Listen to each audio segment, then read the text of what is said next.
भाग ले रहे थे। सभी छात्रों के लिए दान दक्षिणा थी और जीतने वाले उम्मीदवार के लिए थी राजा के मंत्रिमंडल में मंत्री पद की कुर्सी। महामंत्री कृष्णस्वामी सभी प्रतिभागियों से समाज के हित के बारे में प्रश्न पूछ रहे थे। क्या नाम है तुम्हारा? मेरा नाम ज्ञानेंद्र है। अच्छा, ये बताओ कि सबसे ऊंचा क्या है? पर्वत। नहीं, स्वाभिमान। सबसे तरल क्या है? जल। नहीं, मनुष्य का हृदय। लेकिन अभी तक एक भी प्रतिभागी ऐसा नहीं मिला था जो उनके प्रश्नों के संतोषजनक उत्तर दे सके।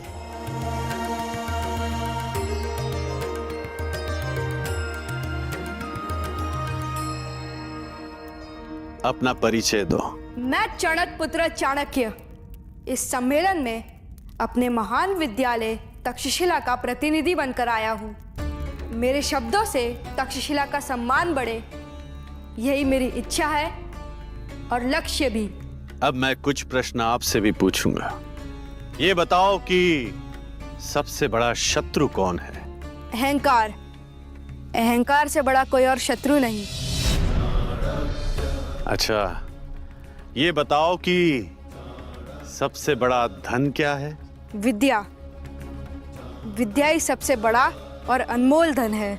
राजा भीमदेव ने उस उत्तर में कोई रुचि नहीं दिखाई। उनके लिए एक राजा के राजकोष का धन ही सबसे बड़ा धन था। और सबसे बड़ा वीर कौन है? दानवीर। चाणक्य का यह उत्तर राजा भीमदेव को चुभ गया। उन्हें लगा मानो चाणक्य उनकी संपन्नता, उनकी वीरता का उपहास कर रहा हो। रुकिए महामंत्री, इस ब्राह्मण बालक से अगला प्रश्न हम पूछेंगे। बताओ बालक, शास्त्र बड़े या राजा? महाराज की जय हो। शास्त्र ही साम्राज्य की नींव रखते हैं और साम्राज्य राजा की, इसलिए सबसे पहले शास्त्र। तू अपनी सीमाएं भूल रहा बालक। तू एक भिखारी है और यहां दान मांगने आया है। चाणक्य को यह बात चुभ गई। राजा ने सिर्फ उनका नहीं बल्कि तक्षशिला का भी अपमान किया था। मैं तक्षशिला से यहाँ दान लेने नहीं आया था महाराज। मुझे लगा था यह ज्ञान की पूजा होती है, पर मैं गलत था। जहाँ शास्त्रों का मान नहीं, वहां मैं एक क्षण भी रुक नहीं सकता। रुक बालक, तुझे जाने की अनुमति किसने दी? राजा भीमदेव का क्रोध 7वें आसमान पर था। वो तलवार उठाकर जैसे ही चाणक्य की ओर बढ़े तो महामंत्री कृष्णस्वामी हाथ जोड़ उन्हें रोकते हुए बोले, महाराज, आप तो दयावान हैं, ब्राह्मणों का आदर करना जानते हैं। इस बालक की ब्रह्म हत्या का पाप अपने सिर पर क्यों ले रहे हैं?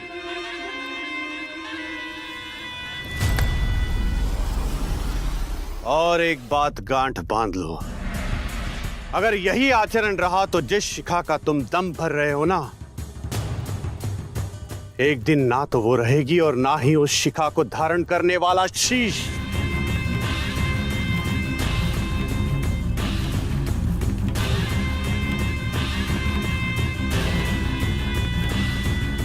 इस बात को कुछ साल बीत गए। भीमदेव के दरबार से निकाला गया तक्षशिला का यह छात्र आज उसी शिक्षा के मंदिर में आचार्य चाणक्य के नाम से प्रसिद्ध था।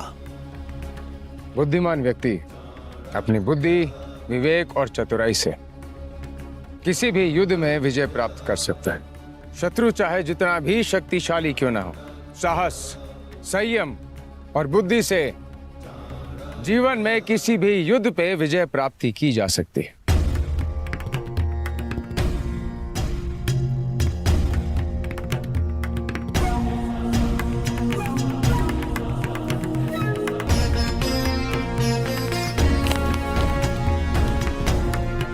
खबर सुन चाणक्य चकित रह गए। सिकंदर कभी भारत पहुंच सकता है और ये सूचना अति शीघ्र महाराज धनानंद तक पहुंचनी चाहिए। आप तो जानते हैं ना धनानंद कैसा राजा है, और भला वह आपकी बात क्यों मानेगा? मैं स्वयं महाराज के पास जाऊंगा अखंड भारत का प्रस्ताव लेकर। मेरा सुझाव मानिए, आप अपना कार्य कीजिए बच्चों को शिक्षा देने का कार्य, उसी में भलाई है आपकी। आचार्य ब्राह्मण का कर्तव्य होता है लोगों का मार्गदर्शन करना, और यदि महाराज धनानंद अपने मार्ग से भटक गए हैं तो ये मेरा कर्तव्य बनता है कि मैं उन्हें सही मार्ग दिखाऊं। मैं आज ही मगध के लिए प्रस्थान करूंगा।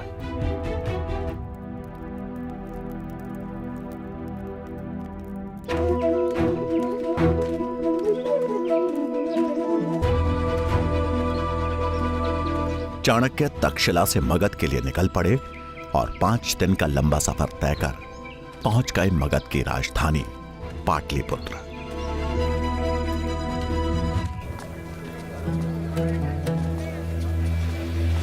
उन्हें नगर में कदम रखे कुछ ही क्षण हुए थे कि पाटलिपुत्र की जनता पर हो रहे अत्याचार का सच उनके सामने था।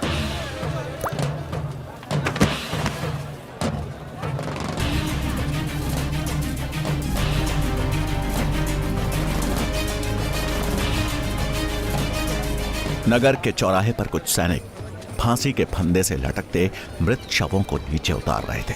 ये देख चाणक्य को समझने में देर नहीं लगी कि उन्हें सामूहिक मृत्यु दंड दिया गया है। और कितने लोगों को खोना होगा हमें, और कितने लोगों को मारोगे? अगर हम कर नहीं दे पाए तो क्या सारी प्रजा को मारोगी? ज्यादा बात करेगी ना तुझे भी फांसी पर लटका दूंगा। माता संभालिए शालू को। उठिए उठिए उठिए। मैं महाराज धनानंद के दरबार जा रहा हूं और मैं आपको बचा लूंगा। मैं उनके समक्ष प्रजा की पीड़ा अवश्य रखूंगा।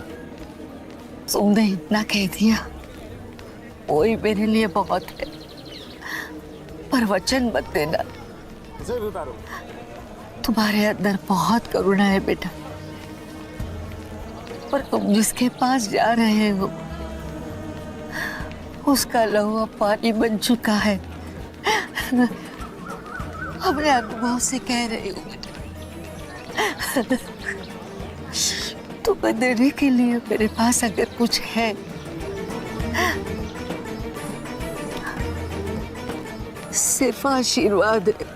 उस औरत ने उनके सिर पर हाथ फेरा और चाणक्य दृढ़ संकल्प लिए चल दिए राजमहल की ओर।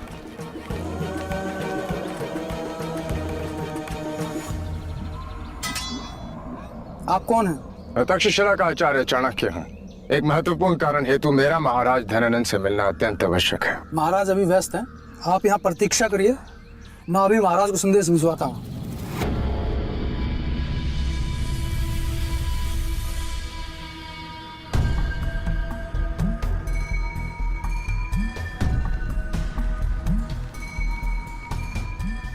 प्रतीक्षा करते करते शाम हो गई। चाणक्य को समझ आ गया कि अब सीधे हाथ से घी नहीं निकलने वाला, उंगली टेढ़ी करनी ही पड़ेगी। थोड़ी देर बाद उनकी नजर कुछ रसोइयों पर पड़ी जो कि महल के पीछे वाले रास्ते से अंदर जा रहे थे। चाणक्य को उनका मौका मिल गया था। कितने आदमी हैं? आज भी 10 लोग हैं। 10। उन्होंने अपना भेष बदला और उन रसोइयों की टोली में शामिल होकर महल के अंदर प्रवेश कर गए। एक सैनिक ने गिनती शुरू कर दी कि तभी चाणक्य का दिमाग तेजी से चलना शुरू हुआ। मौके का फायदा उठा चाणक्य ने वहां से अपना रास्ता बदल लिया और निकल गए राज दरबार की खोज में।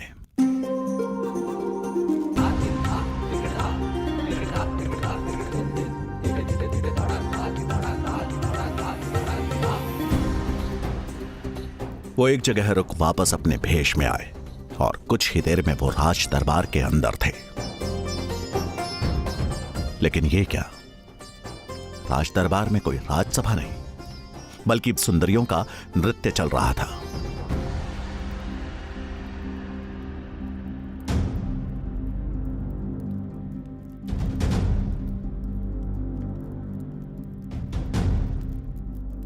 कौन हो तुम और अंदर कैसे आए?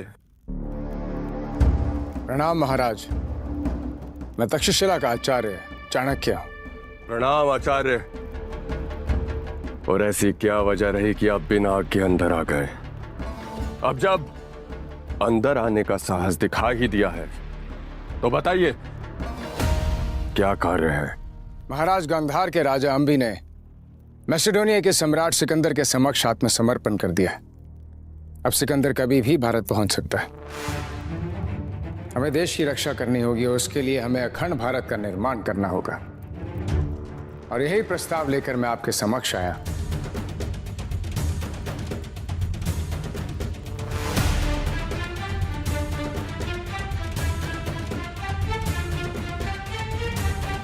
अपने घुटने पर बैठो।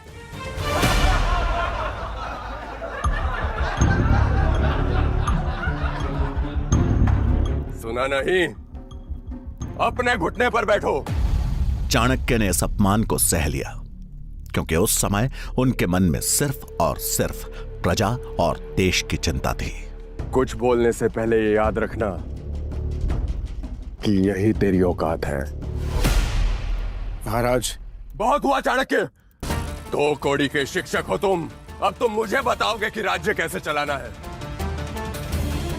तेरा भाग्य अच्छा है कि हम ब्राह्मण की हत्या नहीं करते, अन्यथा तेरा सर अभी तक धड़ से अलग हो चुका होता। चुपचाप अपना कार्य करो। युद्ध के बारे में सोचना और करना हमारा काम है। क्षमा कीजिए महाराज, किंतु यह राज्य जितना आपका है उतना हमारा भी है, और इसी कर्तव्य का पालन करने हेतु मैं आपसे मदद मांगने आया था। किंतु आप तो यहाँ नृत्य और मदिरापान में लीन हैं। यदि ऐसा ही चलता रहा तो शीघ्र ही समस्त भारत का सर्वनाश हो जाएगा। सिकंदर जब मगध के ऊपर आक्रमण करने की योजना बनाएगा तब हम उससे निपट लेंगे। इससे पहले कि हम भूल जाएं कि तुम एक ब्राह्मण हो, जिस गति से यहाँ पर आए थे उसी गति से वापस लौट जाओ।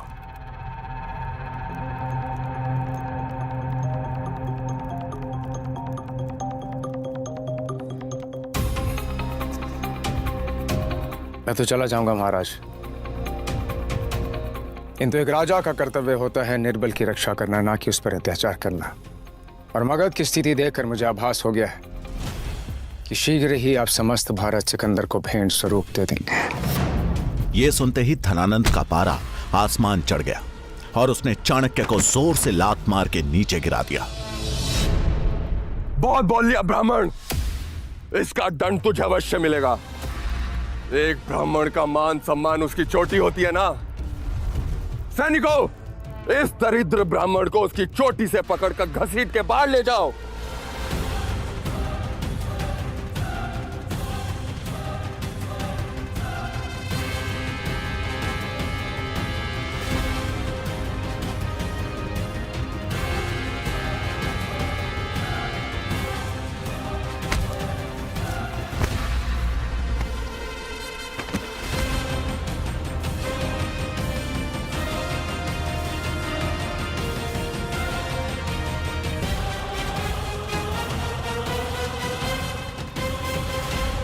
भूल होगी मुझसे जो तुझ जैसे पापी से मैं इस देश को बचाने की उम्मीद रख बैठा। अपमान किया है तूने एक शिक्षक का, ब्राह्मण की शिखा का, और तुझे इसका भारी मूल्य चुकाना पड़ेगा। मैं चाणक पुत्र चाणक्य, तक्षशिला का आचार्य, धरती और आकाश समेत 10 दिशाओं को साक्षी मानकर आज ये प्रण लेता हूं, जब तक तेरे और तेरे नंद वंश का समूल नाश नहीं कर देता, जब तक इस राज सिंहासन पे किसी योग्य राजा को नहीं बिठा देता, मैं अपनी शिखा नहीं बांधूंगा। आचार्य चाणक्य की यह प्रतिज्ञा नंद वंश के विनाश और अखंड भारत के निर्माण की घोषणा थी, जिसे सुन सब सन्न रह गए और चाणक्य बिना पीछे मुड़े वहां से निकल गए। सैनिकों, यदि ये ब्राह्मण भविष्य में इस राज्य के आसपास कहीं भी नजर आए तो इसका सर धड़ से अलग कर कर बीच बाजार में लटका दिया जाए। धनानंद से मिले अपमान के बाद चाणक्य ने उसी दिन मगध छोड़ दिया और अब आचार्य चाणक्य के जीवन का एक ही लक्ष्य था, एक ऐसे राजा को चुनना जो धनानंद की राजगद्दी छीन सके।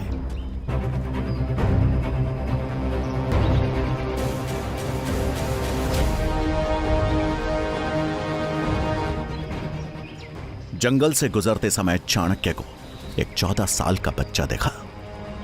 मैली धोती पहने और कमर में गुलेल लटकाए ये बच्चा चीते की तरह घात लगाए आगे बढ़ रहा था।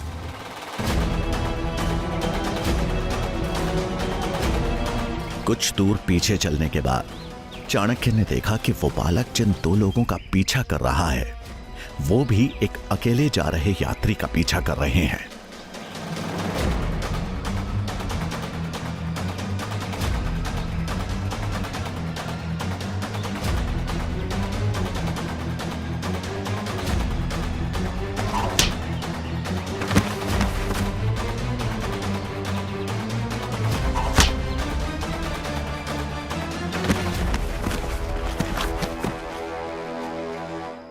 आप ठीक तो है? आपको चोट तो नहीं आई? तुमने आज मुझे सही समय पे बचा लिया, नहीं तो ये लोग तो मेरी जान ही ले लेते। अरे नहीं, ये लोग आपकी जान नहीं लेते, केवल आपको लूटकर यहाँ से चले जाते हैं। परंतु अब आप सुरक्षित हैं, आप यहाँ से जा सकते हैं। धन्यवाद।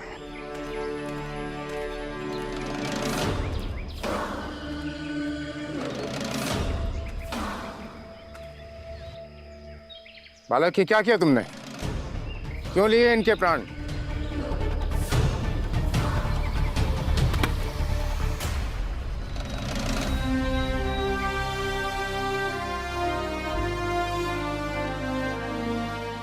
ये दोनों लुटेरे हैं और अक्सर चाकू की नोक पे यात्रियों को लूट लेते हैं। अगर आज मैं इन्हें नहीं मारता तो उन यात्रियों के साथ हादसा हो सकता था। परंतु अब चिंता मत कीजिए, ये दोनों कुछ समय बाद उठ जाएंगे और तब तक वो यात्री भी कहीं दूर निकल चुके होंगे। तुम इतने विश्वास से कैसे कह सकते हो कि इन्हें कुछ नहीं हुआ? क्योंकि मैंने उन्हें एक ऐसी जगह मारा है जहाँ पे वो केवल मूर्छित हुए हैं, उन्हें चोट नहीं आई है। ये दोनों भी अपनी परिस्थितियों से विवश है, परंतु इसका मतलब ये तो नहीं कि चोरी करे। मेरे लिए वो यात्री और ये दोनों चोर एक समान है।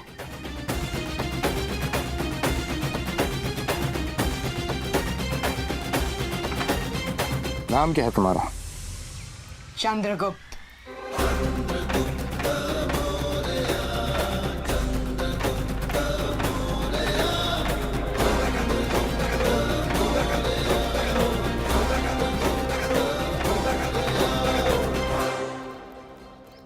इस बालक में मुझे मगध का भविष्य दिखाई दे रहा है। एक राजा में दया और वीरता का संतुलन होना चाहिए। धनानंद, तूने अपने अहंकार में मगध की इस पावन मिट्टी को भी कलंकित कर दिया है और अब इस कलंक को मिटाने की प्रक्रिया आरंभ होती है। अधिक समय नहीं है तेरे पास। शीघ्र ही तेरे रक्त से मगध की इस पावन धरती को सिंचित किया जाएगा। आज मेरी खोज समाप्त होती है। मिल गया मुझे मगध का भविष्य, मगध का भावी सम्राट। मगध के राज सिंहासन पे चंद्रगुप्त बैठेगा और उससे उस सिंहासन तक मैं पहुंचाऊंगा। क्या योजना बना रहे थे आचार्य चाणक्य? जानने के लिए देखिए अगला एपिसोड। चंद्रगुप्त ने चाणक्य की बहुत बड़ी चिंता दूर कर दी थी। धनानंद के द्वारा मिले